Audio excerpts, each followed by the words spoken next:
मनुष्य के सारे संबंधों का आधार है अपेक्षा। पति कैसा हो जो मेरा जीवन सुख और सुविधा से भर दे। पत्नी कैसी हो जो सदैव मेरे प्रति समर्पित रहे। संतान कैसी हो जो मेरी सेवा करे, मेरा आदेश माने।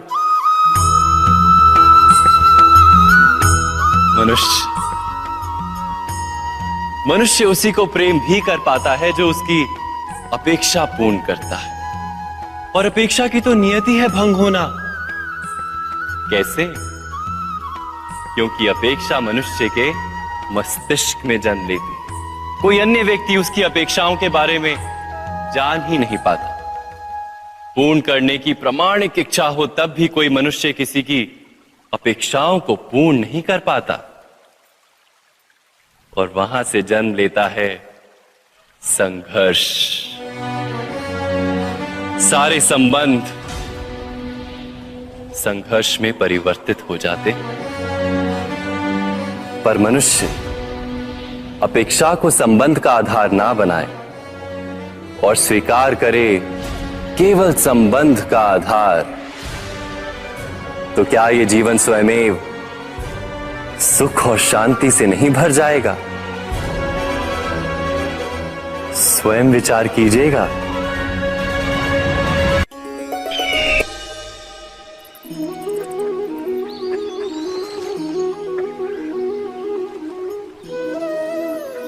समय के आरंभ से ही मनुष्य को एक प्रश्न सदा पीड़ा देता है कि वो अपने संबंधों में अधिकतम सुख और कम से कम दुख किस प्रकार प्राप्त कर सकता है।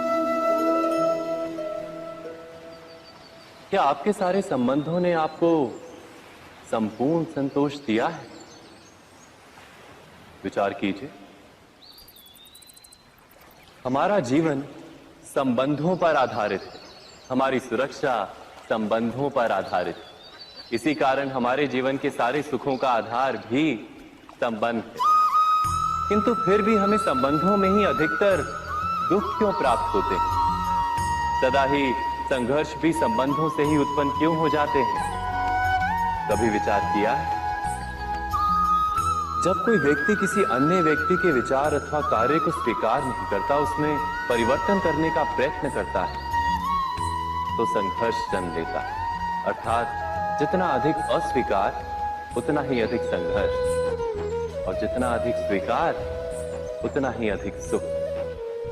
क्या ये वास्तविकता नहीं?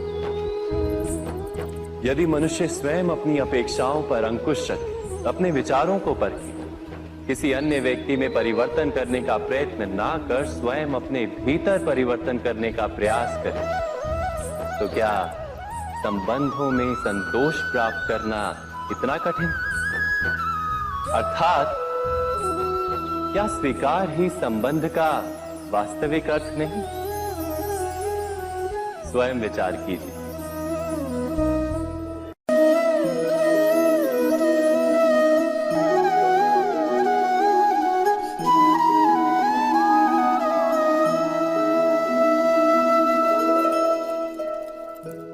जब किसी व्यक्ति को किसी घटना में अन्याय का अनुभव होता है, तो वो घटना उसके अंतर को झकझोर देती। समस्त जगत उसे अपना शत्रु प्रतीत होता है। अन्याय लगने वाली घटना जितनी बड़ी होती है, मनुष्य का हृदय भी उतना ही अधिक विरोध करता है। उस घटना के उत्तर में वो न्याय मांगता है, और ये योग्य भी है। वास्तव में समाज में किसी भी प्रकार का अन्याय व्यक्ति की आस्था और विश्वास का नाश है। किंतु ये न्याय क्या है? न्याय का अर्थ क्या है? अन्याय करने वाले को अपने कार्य पर पश्चाताप हो और अन्याय भुगतने वाले के मन में फिर से विश्वास जगे समाज के प्रति। इतना ही अर्थ है ना न्याय का।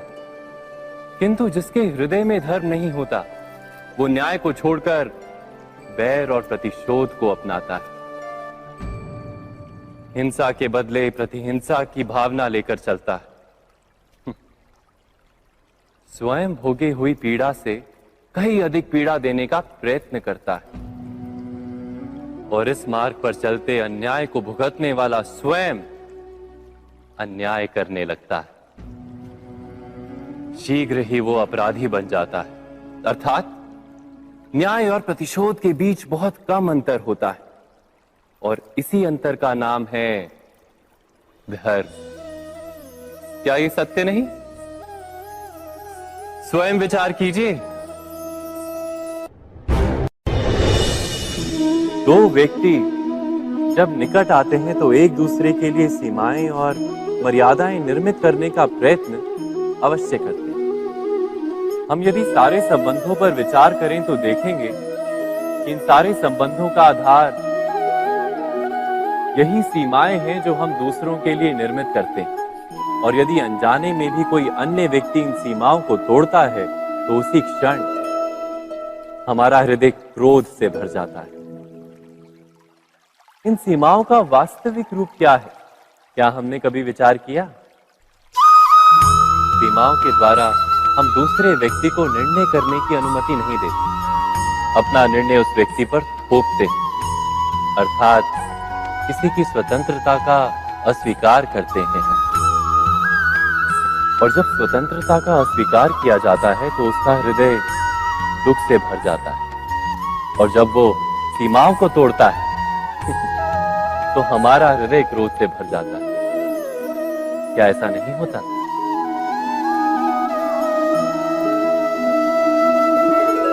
पर यदि एक दूसरे की स्वतंत्रता का सम्मान किया जाए तो किसी मर्यादाओं या सीमाओं की आवश्यकता ही नहीं होती, अर्थात जिस प्रकार स्वीकार किसी संबंध का देह है, क्या वैसे ही स्वतंत्रता किसी संबंध की आत्मा नहीं? स्वयं विचार कीजिए।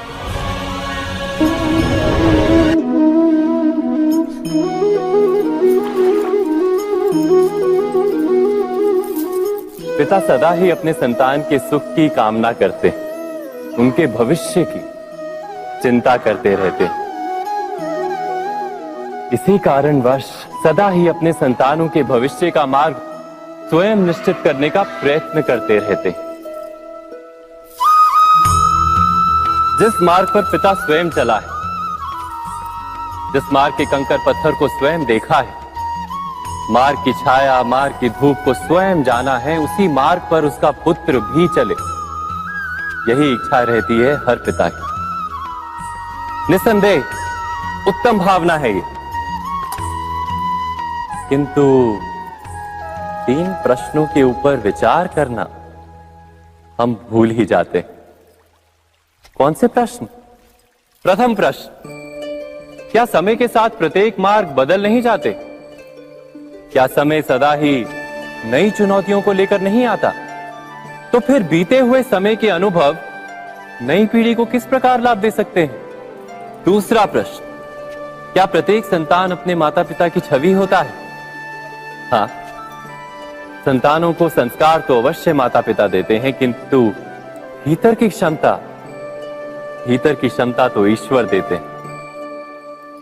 तो जिस मार्ग पर पिता को सफलता मिली है, विश्वास है कि उसी मार्ग पर उसकी संतानों को भी सफलता और सुख प्राप्त होगा। तीसरा प्रश्न, क्या जीवन के संघर्ष और चुनौतियां लाभकारी नहीं होती?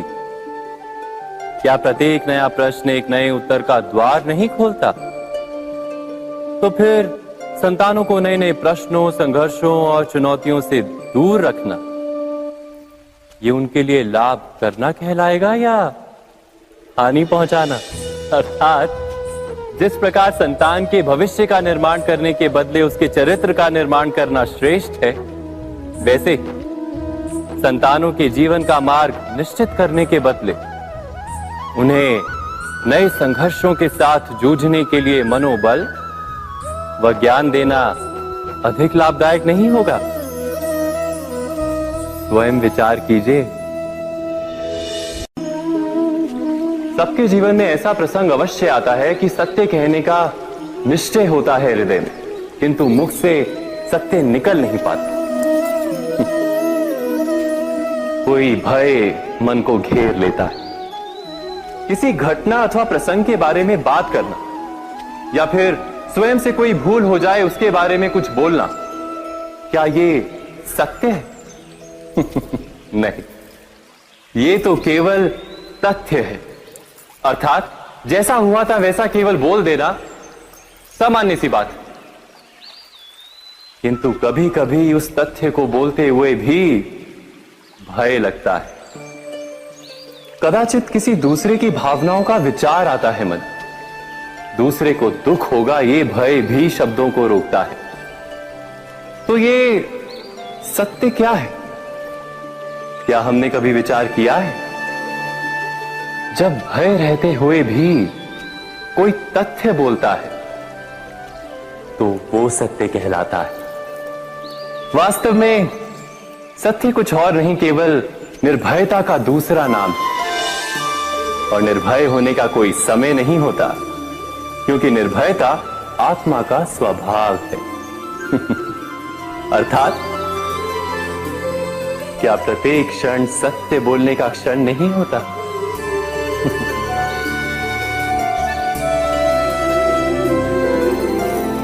स्वयं विचार कीजिए। जब भी किसी की आशा और इच्छा भंग होती है तो उसका हृदय क्रोध से भर जाता है। जिस व्यक्ति को वो अपना अपराधी समझता है उसे दंड देने का प्रयत्न करता है। पर क्या हमारी इच्छा या आशा का भंग होना क्या सदा ही किसी का अपराध होता है? इच्छाओं के अपूर्ण रहने के तो कई कारण हो सकते हैं। कुछ तो संजोग के कारण अधूरी रह जाती हैं और कुछ नियति के कारण। और कभी कभी इच्छाओं का स्वरूप ही ऐसा होता है कि वो पूर्ण नहीं हो पाती। बिना परिस्थिति पर विचार किए किसी को अपराधी मान लेना न्याय नहीं, प्रतिशोध है। न्याय का आधार तो दया है, करुणा है, और प्रतिशोध का आधार क्रोध, अहंकार। अर्थात हृदय में करुणा धारण किए बिना किसी के अपराध के विषय में विचार करना, किसी को दंड देना, क्या अपने आप में ही अन्याय नहीं? स्वयं विचार कीजिए।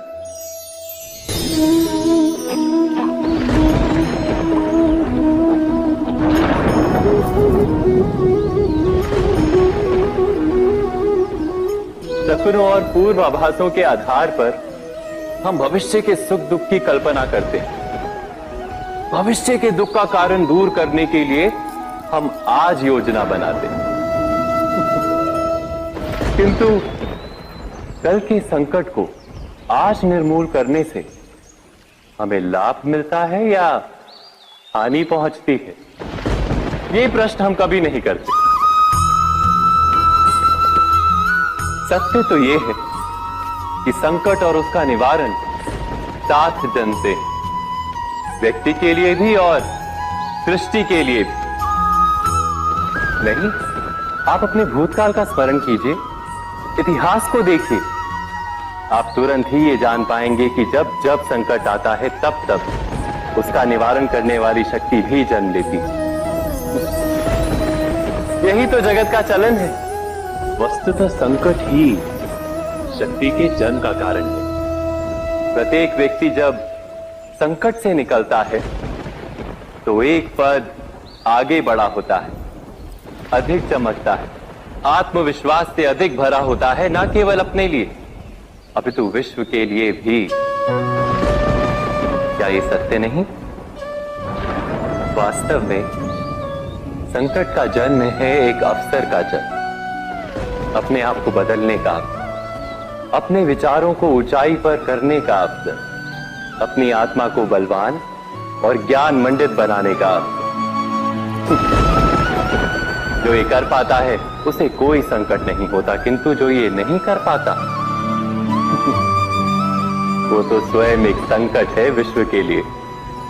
विचार कीजिए।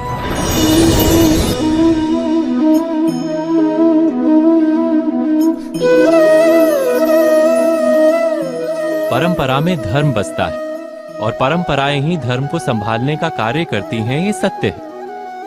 पर क्या केवल परंपरा ही धर्म है? विचार कीजिए। सत्य तो यह है कि जिस प्रकार पाषाण में शिल्प होता है, उसी प्रकार परंपरा में धर्म होता है। इस पत्थर में शिल्प है, ये पत्थर शिल्प नहीं। शिल्प को उजागर करने के लिए उसे तोड़ना पड़ता है, अनावश्यक भागों को दूर करना पड़ता है। ठीक उसी प्रकार परंपराओं में धर्म ढूंढना पड़ता है। जिस प्रकार इंद्र पूजा की परंपरा को तोड़कर गोवर्धन पूजा का धर्म ना ढूंढा जाता, तो यादवों को उनकी मुक्ति का मार्ग नहीं मिल पाता।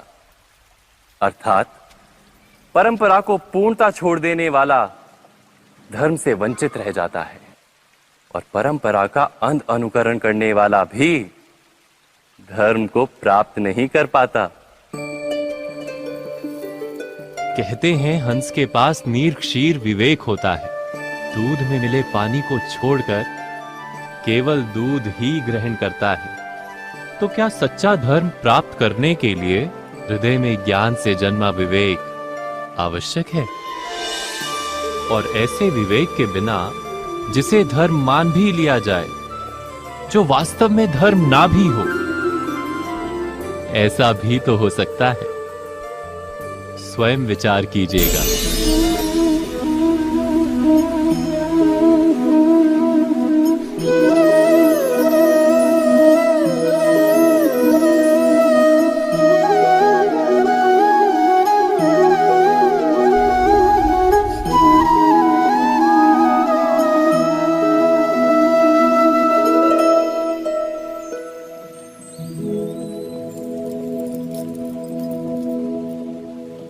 भविष्य के आधार पर सब आज का निर्णय लेना चाहते हैं। भविष्य में सुख मिले, भविष्य सुरक्षित हो, ऐसे निर्णय आज लेने का प्रयत्न रहता है सबका। आप अपने जीवन को देखिए, क्या आपके अधिकतर निर्णय के पीछे भविष्य का विचार नहीं होता? और हो भी क्यों ना, अपने जीवन को सरल और सुखमय बनाने का प्रयत्न करने का अधिकार सबका है। पर भविष्य तो कोई नहीं जानता, केवल कल्पना ही की जा सकती है। तो जीवन के सारे महत्वपूर्ण निर्णय कल्पनाओं के आधार पर ही करते हैं हम। क्या निर्णय करने का कोई तीसरा मार्ग हो सकता है? विचार कीजिए। सारे सुखों का आधार धर्म है, और वो धर्म मनुष्य के हृदय में बसता है। तो प्रत्येक निर्णय से पूर्व स्वयं अपने हृदय से ये प्रश्न अवश्य पूछ लेना कि ये निर्णय स्वार्थ से जन्मा है या धर्म से। क्या इतना पर्याप्त नहीं? भविष्य के बदले धर्म का विचार करने से क्या भविष्य अधिक सुखपूर्ण नहीं होगा? स्वयं विचार कीजिए। व्यक्ति को जब उसके अपराध का दंड मिलता है, तब कभी कभी उस न्याय को देखकर मन कचोटता है। प्रश्न उठता है हृदय में कि जब वो अपराध हुआ था, तब व्यक्ति भिन्न था। उसके पश्चात उसने इतने पश्चाताप किए, स्वयं में इतना परिवर्तन किया, फिर उसे दंड क्यों मिले? पर जहां आघात होता है, वहां प्रत्याघात भी होता है। जैसा कर्म वैसा फल। यदि किसी को प्रेम दोगे तो सुख प्राप्त होगा, यदि किसी की हत्या करोगे तो मृत्यु दंड मिलेगा। जैसा कार्य वैसा ही न्याय। तो फिर प्रायश्चित और पश्चाताप का कोई मूल्य नहीं है? अवश्य है मूल्य। प्रायश्चित और पश्चाताप मनुष्य की आत्मा को बलवान करता है, आने वाले दंड को स्वीकार करने के लिए मनुष्य को तैयार करता है। अर्थात बिना प्रायश्चित के दंड स्वीकार करने का कोई मूल्य है? स्वयं विचार कीजिए।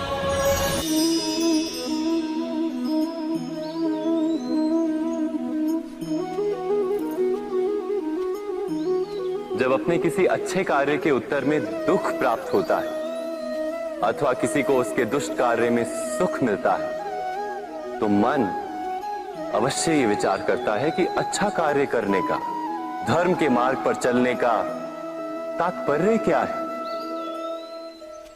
पर दुष्ट आत्मा को क्या प्राप्त होता है ये भी देखिए। दुष्टता करने वाला हृदय सदा चंचल रहता है, अकुलाता रहता है। मन में सदा नए नए संघर्ष उत्पन्न होते हैं। अविश्वास उसे जीवन भर दौड़ाता है। क्या ये सुख है? जबकि धर्म पे चलने वाले, अच्छा कार्य करने वाले, सच्चरित्र व्यक्ति का हृदय शांत रहता है। परिस्थितियां उसके जीवन के सुख में बाधा नहीं बनती। समाज में सम्मान और मन में संतोष रहता है सदा। अर्थात अच्छा बर्ताव भविष्य में किसी सुख का मार्ग नहीं। अच्छा बर्ताव स्वयं सुख है, अथवा बुरा बर्ताव भविष्य में किसी दुख का मार्ग नहीं। अधर्म उसी क्षण दुख उत्पन्न करता है। धर्म से सुख नहीं, धर्म स्वयं।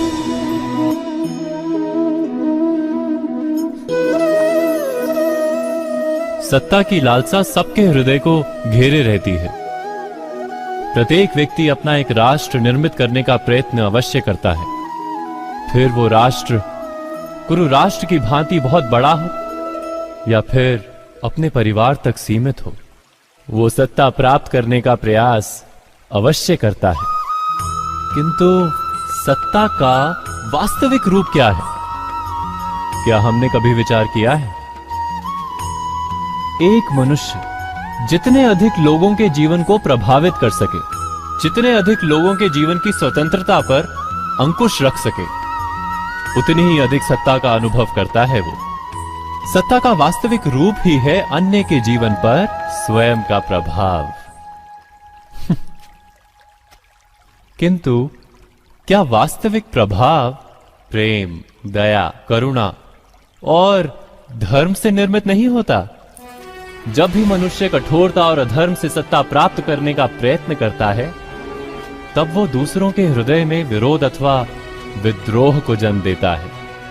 और परिणाम कुछ इस प्रकार। हां, कुछ समय के लिए वो स्वयं को प्रभावी और शक्तिशाली अवश्य पाता है, किंतु वो वास्तविक सत्ता नहीं। यही कारण है कि भृगु और वशिष्ठ जैसे ऋषियों की आज भी पूजा की जाती है, रावण और हिरण्यकश्यप की नहीं।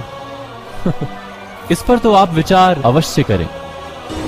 सत्य कहा ना?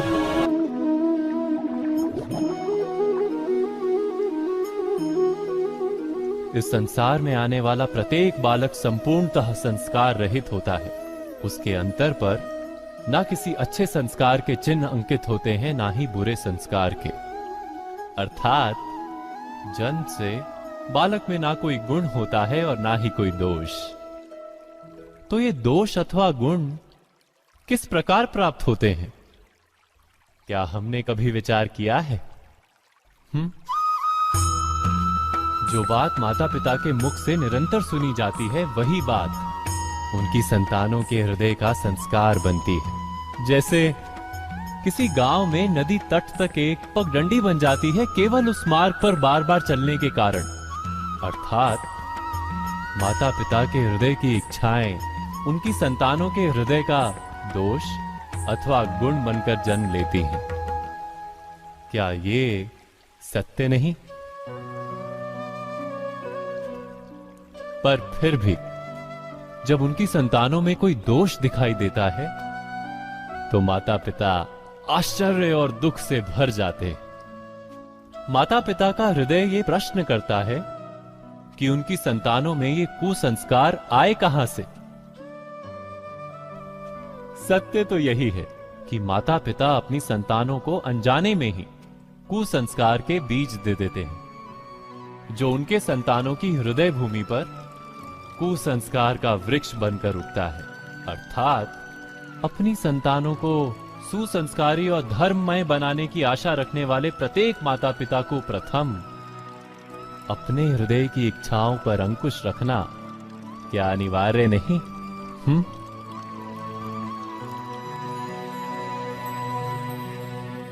प्रत्येक माता पिता इस पर विचार अवश्य कीजिएगा।